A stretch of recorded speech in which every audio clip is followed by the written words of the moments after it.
السلام علیکم۔ ہمارا خدا ہماری دکھ بھری داستانیں بڑے دھیان سے سنتا ہے، کچھ غم مٹا بھی دیتا ہے، کچھ الجھنیں سلجھا بھی دیتا ہے۔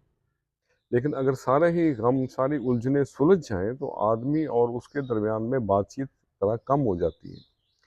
مزاج کا نرم ہونا ایک بہت بڑی نعمت ہے۔ اسی وجہ سے طوفانوں میں کمزور ٹہنی اپنی نرم مزاجی اور نازک مزاجی کی وجہ سے بچ جاتی ہے۔ سانپ کو اگر آپ ساری عمر شہد چرائیں تو وہ زہر ہی اگلتا رہے گا۔ اسی طرح اگر کچھ لوگوں پہ چاہے آپ کتنا ہی خلوص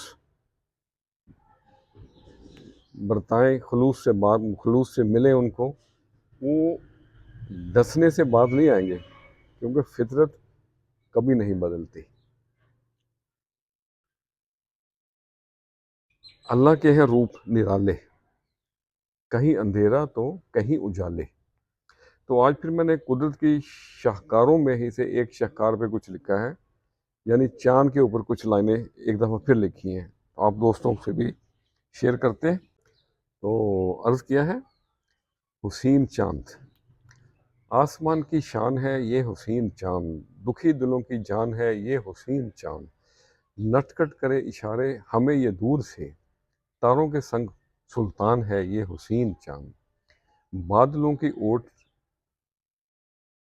کی اوٹ میں تو کبھی ہے یہ سامنے، بادلوں کی اوٹ میں تو کبھی یہ سامنے، رات کا مہمان ہے یہ حسین چاند۔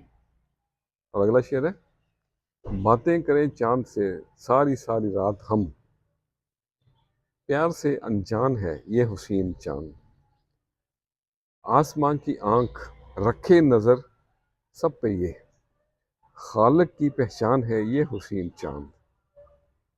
اور اگلا شعر ہے،